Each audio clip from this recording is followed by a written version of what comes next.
So if you're here, you're probably wondering what the solution will look like to handle our data compliance regulation needs in our web app.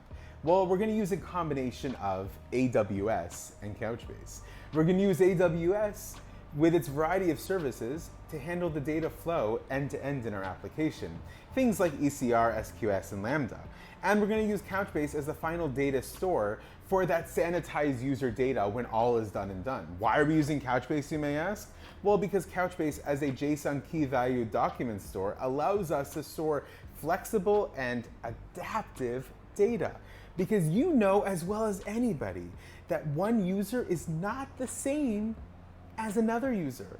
One user's data needs is not going to be the same as another user's data needs. And instead of replicating tables and columns that you don't need and key values that you don't need for each user, instead you're going to have flexible data because any modern application needs flexible data.